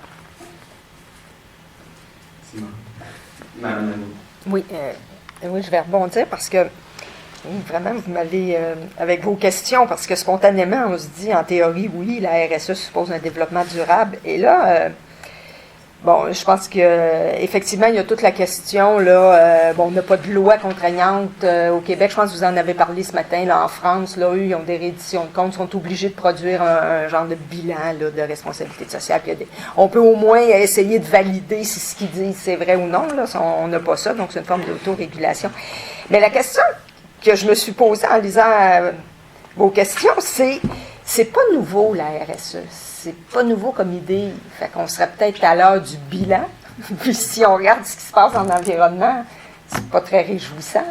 Donc, est-ce que c'est un échec total? Ou si on veut continuer dans cette voie-là, qu'est-ce qu'il faudrait ajouter de plus?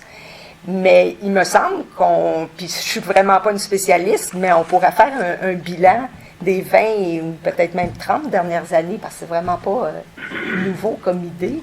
Je suis pas sûre que le bilan serait très, très réjouissant. Donc, qu'est-ce qu'il faudra ajouter de plus? Moi, comme je vous dis, là, je m'en suis pas cachée là-dessus, je suis d'accord avec Pierre-Antoine. Moi, je pense qu'on peut pas passer à côté d'intervention, d'un cadre législatif réglementaire en matière de protection de l'environnement. Ça m'apparaît assez évident qu'on peut pas s'en remettre à la volonté des entreprises. Donc, c'est ça. Je vais rester là pour revenir. Mais je vais faire du push. Peux-tu commencer l'autre? Hein? Je vais commencer l'autre, puis comme ça, moi, je vais avoir fini. Ça te dérange pas, je vais l'introduire. Oui. Parfait, oui. Bon, donc, Ça va en avant. encore une fois, la petite introduction, on peut saluer M. Harvey qui m'a aussi qui a déjà répondu à la question, donc c'est correct.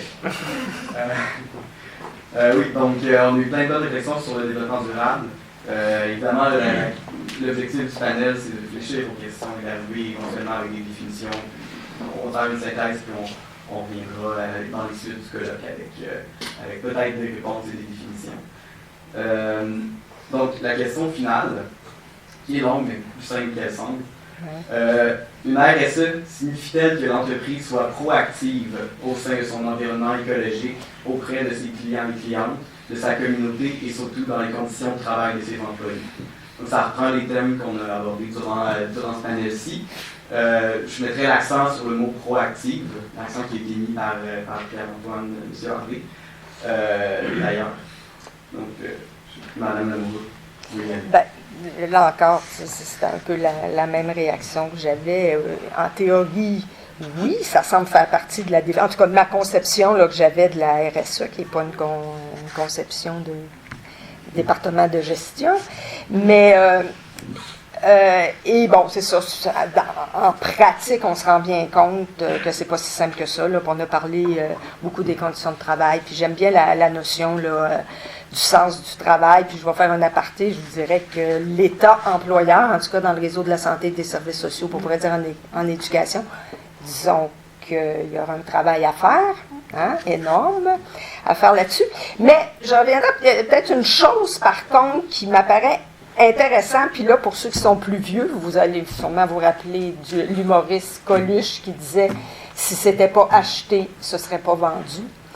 Et je pense qu'effectivement, dans le rapport de consommation, puis comme consommateur, on a peut-être un pouvoir aussi pour amener les entreprises, même si je pense encore là, au rôle de l'État qui est fondamental, mais on a peut-être un pouvoir aussi de consommateur là, pour faire en sorte que les compagnies aient des comportements plus respectueux, puis tout ça. Ça, je pense que c'est une dimension qui n'est pas à négliger, puis qu'on n'a peut-être pas traité là, suffisamment, là, en tout cas moi, là, dans ce panel-ci. Fait que, je vais être là-dessus. Madame Beaubien. OK. Bon, est-ce que l'entreprise peut être proactive? C'est ça, je peux juste prêcher, comme quelqu'un disait, je peux juste prêcher pour qu'est-ce que moi je connais, mon expérience. Oui, je pense que la compagnie peut être proactive. De toute façon, encore une fois, pour attirer les nouvelles générations, vous êtes beaucoup plus sensibilisés à tout ce qui est écologique, tout ce qui touche l'environnement. Vous êtes très, très, très sensibilisés à ça. Fait que c'est sûr que je ne vais pas vous mentir qu'on essaye d'attirer la jeune génération. Et puis, pour vous attirer, bien, on doit se doter justement d'un environnement de travail écologique et les conditions de travail aussi qui sont associées à ça. Fait que oui, j'y crois. J'y crois que l'entreprise peut être proactive, mais je pense aussi que les employés poussent pas mal pour ça. Puis les conditions de travail, on disait aussi au niveau de notre communauté, j'ai connu des entreprises où est-ce que encore une fois, je ne suis pas en train de dire que la mission de la compagnie, c'est pas d'être rentable, là. Mais je connais des entreprises, des compétiteurs où est-ce qu'ils se sont complètement foutus des employés, là. C'est-à-dire que ça va nous coûter moins cher si on fait faire une partie de notre travail en Inde. Je connais 2 entreprises qui ont fait ça. Puis, ça, je peux vous dire que les conditions de travail pour le même genre d'entreprise pour laquelle je suis, puis je peux vous dire que ça a été assez dramatique, les conditions de travail des employés. Parce que finalement, ce qu'on disait, c'est on essayait de te faire mais tu sais, on va envoyer ça en Inde, puis ton travail va devenir beaucoup plus facile. Toi, tu vas juste t'occuper des choses que tu aimes. Mais finalement, la vraie raison, c'était pas ça. Fait que l'employé, ce qu'il faisait, c'est qu'il préparait, la procédure qu'il envoyait en Inde, puis tranquillement, pas vite, les employés ont perdu leur emploi. Nous, encore une fois, les babines, il faut qu'ils suivent les bottines.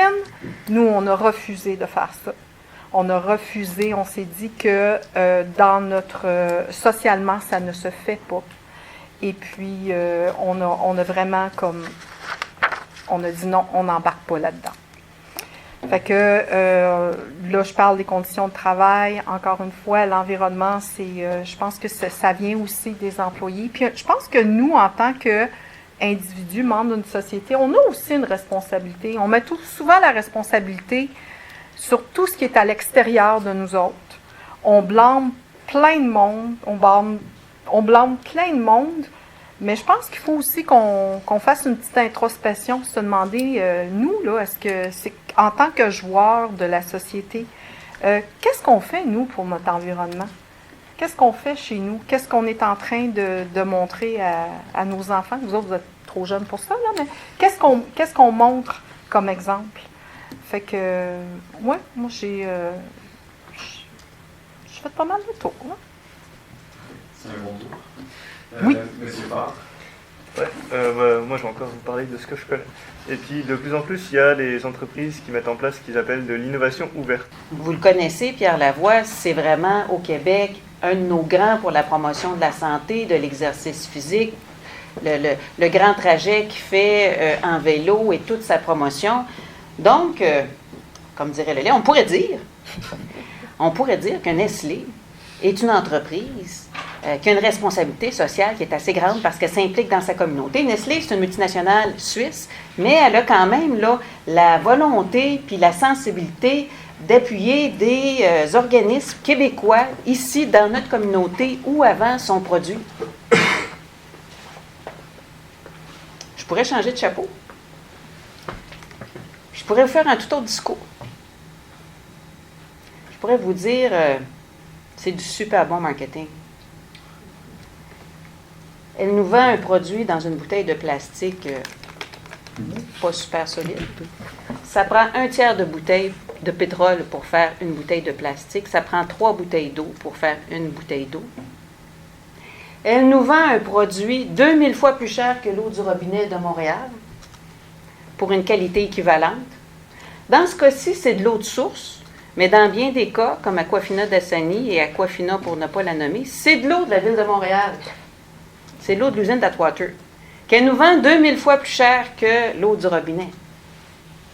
Et il y a 1 million, les différentes grandeurs, non pas 1 million, excusez, il me manque 3 zéros, 1 milliard de ces bouteilles-là qui sont utilisées au Québec chaque année, dont 500 millions remplissent nos sites d'enfouissement. 500 millions sont recyclés. Puis il doit y en avoir une couple de millions qui se retrouvent dans le fleuve Saint-Laurent puis qui se retrouvent dans les océans parce qu'il y a maintenant des continents de plastique. Est-ce que c'est une entreprise responsable socialement ou c'est pas une entreprise responsable socialement? Moi, je vous laisse prendre votre réponse, faire votre réponse, et c'est ça tout le dilemme dans la société dans laquelle nous sommes aujourd'hui. Parce que quand même, de l'eau, c'est bon pour la santé. C'est un produit naturel. Mais il faut regarder ce qu'on a commencé à développer, c'est, juste parce que je cherche le mot, je ne le trouve pas, sur l'ensemble du produit, le cycle de vie du produit. Puis à qui on le vend et pourquoi on le vend. Parce que de vendre à des jeunes, parce que souvent c'est vendu dans les écoles secondaires, dans les cégeps, dans les hôpitaux, de vendre à des jeunes un produit qu'ils ont disponible gratuitement à la fontaine à côté, c'est pas un très bon signe, c'est pas une très bonne éducation de consommation. Des bouteilles qu'on va jeter, parce qu'on ne peut pas vraiment les réutiliser, le plastique est tellement mince, il se dégrade, on peut réutiliser 2-3 fois, mais on ne peut pas les réutiliser. En termes d'environnement, non plus. Donc, je pense qu'on va avoir des questions extrêmement importantes à se poser comme société de qu'est-ce qu'on appelle socialement responsable comme entreprise, Parce que dans l'ensemble des entreprises, ben, dans le passé, Nestlé, ça n'a pas toujours été parfait. C'est peut-être pas un super bon exemple, Nestlé, là, parce que ce qu'ils ont fait en Afrique avec le lait maternisé, c'est pas extraordinaire, mais d'autres entreprises pourraient penser à Naya, par exemple, qui vendent de l'eau embouteillée. Les entreprises, je considère que comme Coke et Pepsi, c'est bien pire parce que ça contribue à tous les problèmes de santé, à tous les problèmes d'obésité. C'est quand même mieux de boire de l'eau. Fait que c'est pas la pire des entreprises, mais c'est pas non plus ce que moi j'appellerais socialement responsable. Donc, je pense qu'il va falloir se dire, c'est quoi pour nous de dire des entreprises qui sont socialement responsables, la responsabilité sociale des entreprises. Ça va jusqu'où? Ça veut dire quoi? Et je reviens à ce qu'on disait au début, tout est dans la définition. Et je terminerai peut-être là-dessus, et vous avez un petit peu ouvert la porte. Puis je pense comme message, on a un pouvoir important, comme citoyen, comme consommateur. On le sous-estime. Il est important, mais en autant qu'on l'exerce. Si on ne l'exerce pas, ce pouvoir-là, comme citoyen ou comme consommateur, bien, c'est sûr qu'on n'a pas. Puis si on ne l'exerce pas, inquiétez-vous pas que les autres acteurs dans la société vont l'exercer. Donc, moi, je pense que c'est bien important qu'on puisse exercer notre pouvoir citoyen, notre pouvoir de consommateur. Je vais juste vous donner un petit exemple. Des fois, il y a des petits gestes. Quand je suis arrivée en 2010 comme députée à l'Assemblée nationale, toujours sur mes bouteilles d'eau, moi, j'étais à Au Secours. J'étais à Hydro-Québec comme travail professionnel, mais comme travail bénévole, j'étais à Au Secours. J'étais porte-parole, vice-présidente et présidente d'Au Secours. Et on avait travaillé beaucoup sur le dossier des bouteilles d'eau.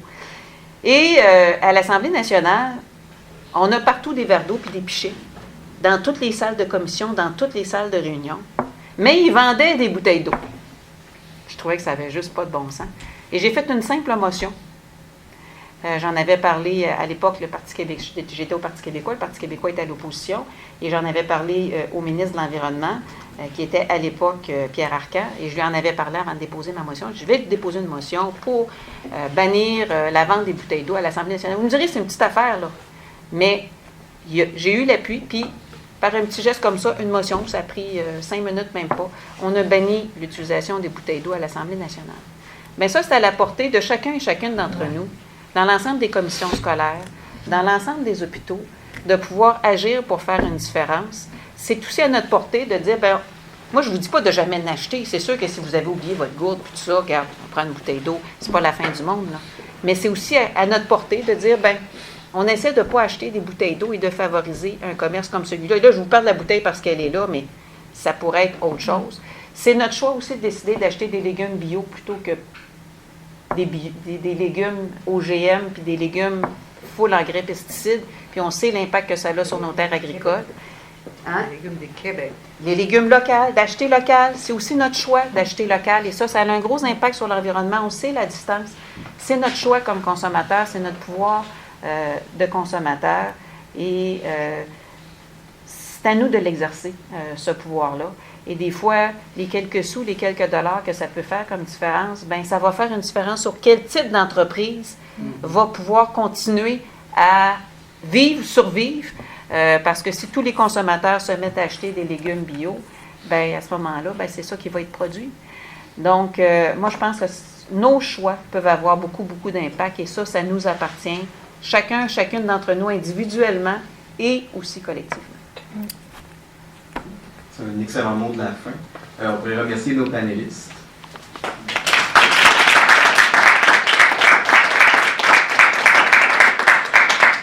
Je crois que la source du problème est vraiment là. C'est que si les employeurs puis le patronat ne sont pas sensibles à la question de...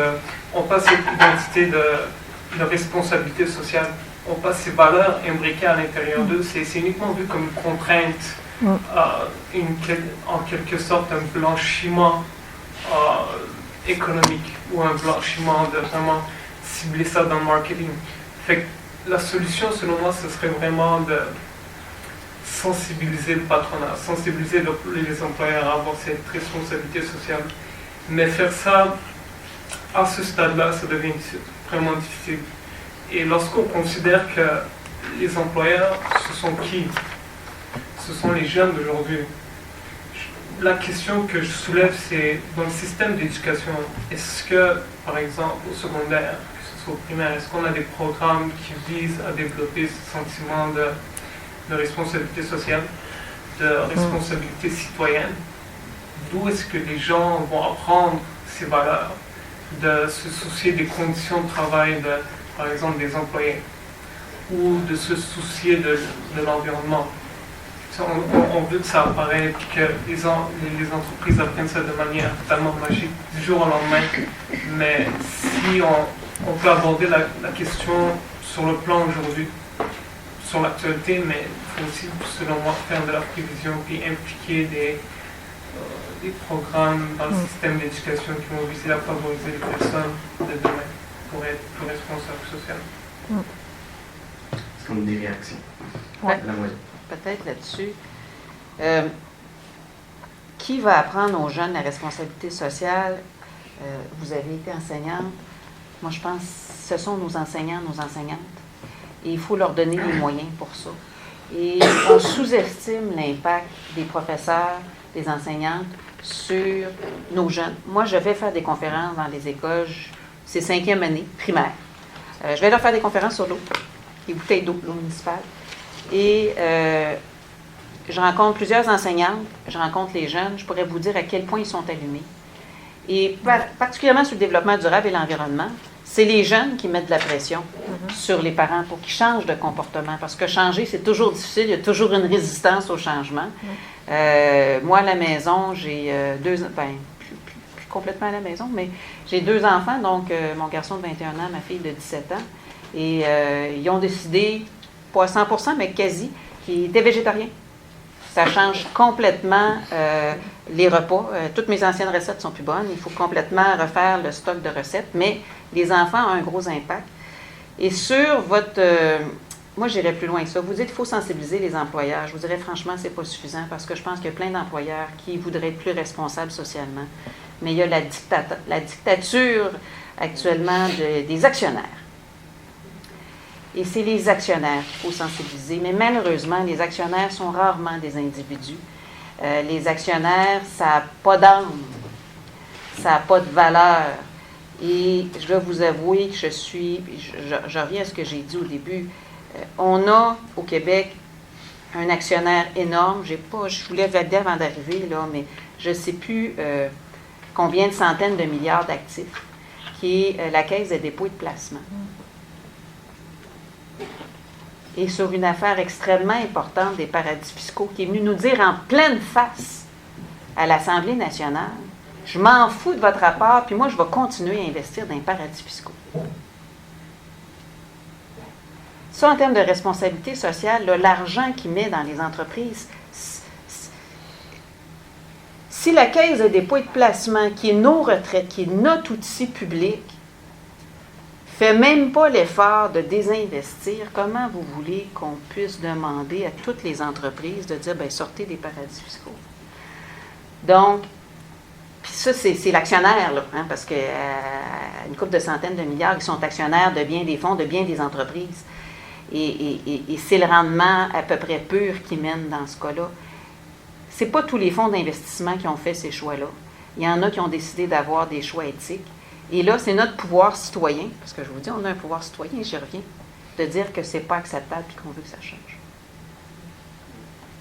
Merci. Monsieur Fraki, réagez aussi. Oui, bien, on essaie de faire beaucoup de promotion, hein, mais, et dans les écoles, c'est la géométrie très variable. Dans les universités, on est toujours surpris, même des finissants en économie, qui ont les diplômes les plus patentés de ce monde, mais qui n'ont jamais entendu l'expression économie sociale. Donc, quand on entend que le capitalisme se présente comme un peu la fin de l'histoire, dans les faits, ça a été incorporé dans beaucoup d'esprits. Je pense qu'on a une grosse job, avant même, à mon avis, de parler de responsabilité sociale, avant même, en tout cas en même temps, disons, je pense qu'on aurait avantage à répéter puis à enseigner aux plus jeunes qu'il y a possibilité de faire une autre forme d'économie, que l'histoire ne se termine pas avec le capitalisme. puis que les principes de coopération plutôt que de compétition, c'était dès l'origine de l'espèce. Là. Et là-dessus, je fais le parallèle, quand on va dans les écoles, avec les plus jeunes, ça, on le constate très rapidement. L'esprit de coopération, on a des programmes, par exemple, coopérative jeunesse de service, où l'esprit de coopération fonctionne très, très, très bien et la logique marchande d'accumulation du profit n'est pas spontanée, même dans des projets entrepreneuriaux. Donc, ça, c'est intéressant. Il y a de l'éducation sur une nouvelle logique économique, à mon avis, à faire. L'autre volet, puis je demandais à notre collègue à côté, la forme d'entreprise qu'il a, puis sa première réaction, j'ai-tu le droit de le dire? C'est que c'était une entreprise privée, mais c'était entre autres pour des raisons tout simplement de stratégie de financement et tout. Et sur le fond, pour à peu près l'essentiel, il a raison. Les entreprises collectives vivent un désavantage sur le plan financier quand ils veulent démarrer dans certains secteurs et ainsi de suite. Donc, on a aussi à réfléchir à nos politiques publiques pour que justement, parce que dans ces questions-là, c'est une question d'équilibre et qu'on puisse retrouver, ou en tout cas développer un équilibre qui est un peu plus sain. Je pense qu'il y a une place pour le privé dans notre société, il y a une place pour le public, il y a des rôles que l'État doit se garder, puis c'est important. Puis il y a un espace qui est pertinent pour le collectif, où on peut redécouvrir un rapport démocratique à l'économie et une contribution. Et c'est sûr, je parle pour ma paroisse, mais dans ce rapport démocratique-là, à l'économie, souvent la responsabilité vient de soi. Et ceux qui veulent justement se soucier de leur impact, pour peu qu'ils savent et pour peu qu'ils ont les outils pour s'investir dans ce type d'organisation-là, ben, vont le faire naturellement et vont développer cette responsabilité-là sociale, entre guillemets, sans même trop y réfléchir, parce que c'est dans leur ADN. Merci. Est-ce qu'il y avait d'autres réactions? Bon, sinon, ce serait à la fin. Donc, on pourrait remercier encore nos panélistes et notre public.